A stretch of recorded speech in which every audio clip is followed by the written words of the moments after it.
Hello दोस्तों, आप सभी का स्वागत है अपने YouTube चैनल मैथ भाई यस के पर।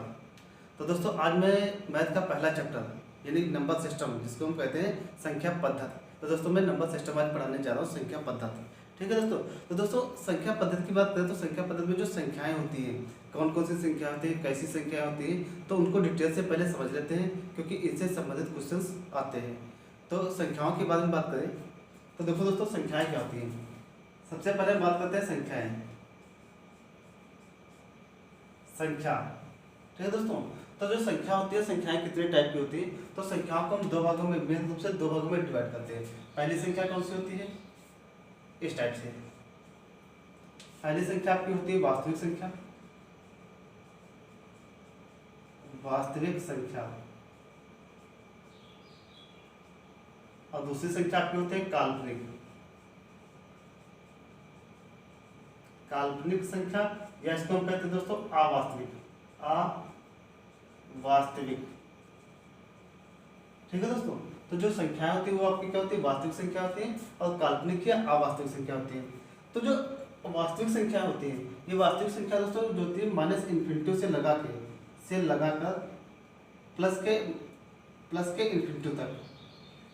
इन्फिनिटी तक होती है। माइनस के इन्फिनिटी से लगा के प्लस के इन्फिनिटी तक की जितनी भी संख्याएं होती हैं, इन सभी संख्याओं को हम कहते हैं वास्तविक संख्याएं। अब दोस्तों काल्पनिक संख्या या अवास्तविक संख्याओं की बात करें तो ये संख्याएं क्या होती हैं, तो दोस्तों इनकी अगर हम बात कर रहे हैं तो ये आपकी जो होती है, जिस टाइप से आपने पढ़ा होगा 5i या 8i, इस टाइप की जो संख्याएं होती हैं इनको हम काल्पनिक संख्या या अवास्तविक संख्याएं कहते हैं। हालांकि ये वास्तविक ये जो काल्पनिक संख्या है ये हमारे सिलेबस में नहीं है, ये आपके इंटर में होती है, और हमारे यहाँ पे जो वन डे कॉम्पिटिटिव एग्जाम्स हैं उनमें ये क्वेश्चंस नहीं आते, मतलब इनसे संबंधित क्वेश्चंस नहीं आते हैं। अब हम बात करते हैं दोस्तों वास्तविक संख्या। तो वास्तविक संख्या क्या होती है, वास्तविक संख्या को हम डिवाइड करते हैं। ठीक है। तो वास्तविक संख्या को हम इस टाइप से डिवाइड करते हैं। एक आपका होता है परिमेय संख्या, एक आपका क्या होता है परिमेय संख्या होता है, और एक दूसरी क्या होती है आपकी अपरिमेय संख्या। अपरिमेय संख्या आपकी परिमेय संख्या होती है, और दोस्तों क्या होती है अपरिमेय संख्या होती है। तो परिमेय संख्या क्या होती है, जिन संख्याओं को हम p/q के रूप में लिख सकते हैं उन्हें हम परिमेय संख्या कहते हैं, और जिन संख्याओं को हम p/q के रूप में नहीं लिख सकते उन्हें हम अपरिमेय संख्या कहते हैं। ठीक है दोस्तों। तो अगर ये परिमेय संख्या की बात करें तो जैसे 5, 6, 7/8, 9/12 या 0.46, इस टाइप की कोई भी संख्या होती है इनको हम p/q के रूप में लिख सकते हैं। इसको दोस्तों डिटेल से हम आगे कर लेंगे, अभी हम यहाँ पे केवल चार्ट बना रहे हैं। और अपरिमेय संख्या की बात करें तो जिन संख्याओं को p/q के रूप में नहीं लिख सकते हैं उन्हें हम अपरिमेय संख्या कहते हैं। अगर एग्जाम्पल की बात करें तो जैसे आपका √2 होता है, √3 हो गया, √5 हो गया, तो इस टाइप की जो रूट की संख्या होती है। इसके अलावा दोस्तों पाई आपकी एक अपरिमेय संख्या होती है। क्यों होती है, कैसे होती है, इसको हम दोस्तों आगे देखेंगे। ठीक है। अभी हम यहाँ पे चार्ट बना रहे हैं। अब दोस्तों बात करें परिमेय संख्या हो गई। अब परिमेय संख्या की बात करें तो परिमेय संख्या को क्या किया गया है, परिमेय संख्या को डिवाइड किया गया किसमें। एक आपका पूर्णांक होता है, एक आपका क्या होता है पूर्णांक होता है, और एक आपकी होती है भिन्न।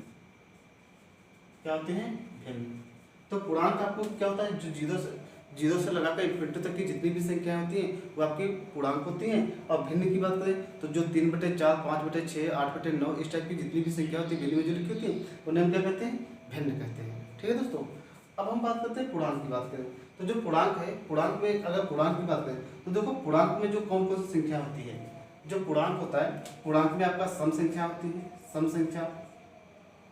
पूर्णांक में आपकी विषम संख्या आती है, और इस सम संख्या आती है, विषम संख्या आती है, प्राकृतिक संख्या आती है,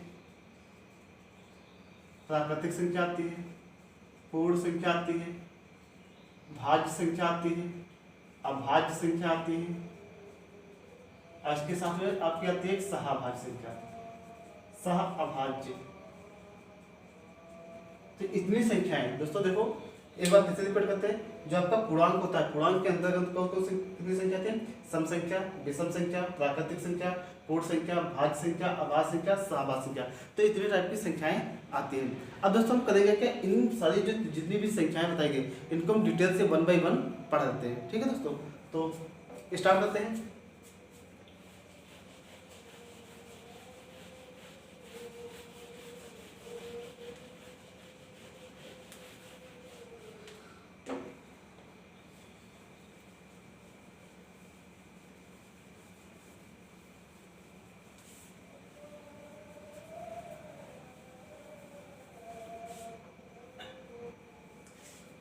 तो आगे दोस्तों स्टार्ट करते हैं। अब हम बात करते हैं सम संख्याओं की बात कर रहे हैं। सम संख्या दोस्तों, अगर हम बात करें सम संख्या, सम संख्या, तो देखो दोस्तों सम संख्या क्या होती है? ऐसी संख्याएं जो दो से पूर्णतया विभाजित हो जाती है उन्हें हम सम संख्या कहते हैं, और जो संख्याएं दो से पूर्णतया विभाजित नहीं होती है उन्हें हम विषम संख्या कहते हैं। ठीक है, तो आप सभी को पता होगा जो संख्याएं दो से कट जाती है, यानी जैसे हम कहते हैं 2, 4, 6, 8, 10, 12 और 10 इस टाइप से जब हम बढ़ते हैं तो एक सारी संख्या क्या होती है? सम संख्याएं हमारी होती है। इसके बाद में अगर हम बात करें विषम संख्या की बात, तो दोस्तों देखो विषम संख्या क्या होती है? विषम संख्या, तो जो संख्याएं दो से पूर्णतया विभाजित नहीं होती हैं उन्हें हम क्या दोस्तों कहते हैं? विषम संख्याएं। जो संख्याएं दो से नहीं कटती है उन्हें हम विषम संख्या कहते हैं, जैसे 1, 3, 5, 7, 9, 11, 13, 15 इस टाइप की जितनी भी संख्या होती है उन्हें हम क्या कहते हैं? विषम संख्या कहते हैं। अब इसके बाद में आपका आता है कौन सी संख्या आती है? प्राकृतिक संख्याएं। दोस्तों देखो प्राकृतिक संख्या क्या होती है? नेचुरल नंबर, प्राकृतिक संख्या। तो देखो दोस्तों प्राकृतिक संख्या क्या होती है? जो आपकी प्राकृतिक संख्या 1 से स्टार्ट, जहाँ से हम काउंटिंग स्टार्ट करते हैं उन्हें हम प्राकृतिक संख्या कहते हैं। जहाँ हम ये कह सकते हैं 1 से लगा के 1, 2, 3, 4, 5, 6, 7 इस टाइप से यहाँ से लगा के इन्फिनिटी टाइम तक, यानी कि 1 से लगा के इन्फिनिटी तक की जितनी भी संख्या होती है उन्हें दोस्तों क्या कहते हैं? प्राकृतिक संख्याएं कहते हैं। अब इसके बाद में आपको आती है पूर्ण संख्याएं। पूर्ण संख्या, पूर्ण संख्याएं कह सकते हैं। तो पूर्ण संख्याएं क्या होती है दोस्तों? कि अगर प्राकृतिक संख्याओं में हम जीरो को भी ऐड कर लें, क्या दोस्तों? अगर प्राकृतिक संख्याओं में भी हम जीरो को भी ले लें तो आपकी पूर्ण संख्याएं बन जाती है। यानी कहने का मतलब यह है कि प्राकृतिक संख्याएं 1 से स्टार्ट होती है और पूर्ण संख्या दोस्तों 0 से स्टार्ट होती है। प्राकृतिक संख्या पूर्ण संख्या में केवल 0 का डिफरेंस है, इसके अलावा इन दोनों में कोई भी डिफरेंस नहीं है। तो हम क्या करते हैं कि अगर इसको हम 0 से दोस्तों स्टार्ट करें, 0, 1, 2, 3, 4, 5, तो ये आपकी दोस्तों क्या होगी? पूर्ण संख्या स्टार्ट हो जाएगी, बन जाएगी। अब इसके बाद में आपकी आती है अभाज्य संख्याएं। अभाज्य संख्याएं, अभाज्य संख्याएं क्या होती है? तो देखो दोस्तों क्या होता है कि ऐसी संख्याएं जो 1 से कटती है, ऐसी संख्याएं जो 1 से कटती है और अपने आप से कटती है, इसके अलावा अगर वो किसी तीसरी संख्या से विभाजित नहीं होती है तो उसे हम अभाज्य संख्या कहते हैं। एक बार फिर से समझो, एक ऐसी संख्या जो 1 से कट जाती है और अपने आप से कटती है, इसके अलावा दोस्तों अगर वो किसी तीसरी संख्या से विभाजित नहीं होती है तो उसे हम अभाज्य संख्या कहते हैं। ठीक है, अब इसके जैसे बात करें एग्जाम्पल की बात करें या एग्जाम्पल की बात करें तो जैसे आपका होता है 2 दोस्तों, एक बात समझो कि 2 जो है एक अभाज्य संख्या है। क्यों? क्योंकि 2 अपने आप यानी 2 से कटती है, अपने आप से कटती है और 1 से कटती है। इसके अलावा दोस्तों ये किसी तीसरी संख्या से विभाजित नहीं होती, इसलिए 2 एक अभाज्य संख्या है। ये क्वेश्चन एग्जाम्स में कई बार पूछा जा चुका है, इस पर थोड़ा ध्यान रखना। तो अभाज्य संख्या, सबसे छोटी अभाज्य संख्या 2, उसके बाद में दोस्तों 3, 5, 7, 11, 13, 17 और 19 तो इस टाइप की दोस्तों क्या होती है? ये हमारी अभाज्य संख्या होती है। अब यहाँ पे थोड़ा नोट करके थोड़ा कुछ पॉइंट लिख लो दोस्तों। नोट में तो पहली बात तो ये लिख लो कि 2 सबसे छोटी अभाज्य संख्या है। 2 सबसे छोटी अभाज्य संख्या है। अभाज्य संख्या है। पहला पॉइंट तो ये कि 2 सबसे छोटी अभाज्य संख्या है। दूसरा पॉइंट क्या लिखना है? अगर दोस्तों हम ये बात करें कि 1 से लगा के 100 के बीच में कितनी अभाज्य संख्याएं होती हैं, तो 1 से 100 के बीच में 25 संख्याएं जो होती हैं वो अभाज्य होती है। ये पढ़ लो, 1 से 100 के बीच अभाज्य संख्याएं, अभाज्य संख्याएं कितनी होती है दोस्तों है 25 होती है। अगर 1 से 100 के बीच में बात करते हैं तो 25 संख्या होती है। अगर पूछ रहे 1 से 50 के बीच में कितनी संख्या होती है तो 1 से 50 के बीच में दोस्तों 15 संख्या होती है। 1 से 50 तीसरा पार्ट हम क्या लिखेंगे 1 से 50 के बीच अभाज्य संख्याएं कितनी होती है दोस्तों 15 होती है। तो इस टाइप से भी कुछ पॉइंट यहाँ पे हैं नोट करते हैं। इसी प्रकार से अगर आपसे पूछ रहे 50 और 100 के बीच में कितने भाज्य संख्या होंगे तो सिंपल सी बात है टोटल आपकी 25 है, जहाँ पे 1 से 50 के बीच में 15 है तो आगे कितनी बचेगी 10, यानी कि आगे आपके 50 और 100 के बीच में 10 अभाज्य संख्याएं होती हैं। ठीक है दोस्तों, अब आगे बढ़ते हैं।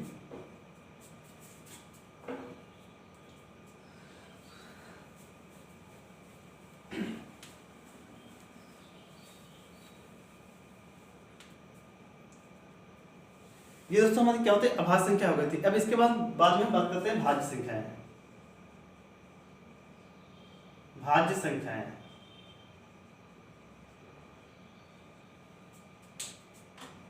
तो एक ऐसी संख्या जो 1 से कटती है और अपने आप से कटती है, इसके अलावा अगर किसी तीसरी संख्या से विभाजित हो जाती है तो उसे हम भाज्य संख्या कहते हैं। जैसे फॉर एग्जाम्पल की बात करें तो देखो दोस्तों सबसे छोटी जो भाज्य संख्या होती है वो 4 होती है। क्यों 4 होती है? क्योंकि 4 जो है अपने आप से कटेगी, 1 से कटेगी, इसके अलावा किसी तीसरी संख्या कौन सी यानी कि 2, ये 2 से कट गई, इसलिए संख्या कैसे हो गई भाज्य संख्या हो गई। और आपको पता होना चाहिए दोस्तों कि सबसे छोटी भाज्य संख्या हमारी 4 होती है। ये भी पूछा गया एग्जाम से में कि सबसे छोटी भाज्य संख्या कौन सी है तो दोस्तों हम क्या कहेंगे 4 होती है।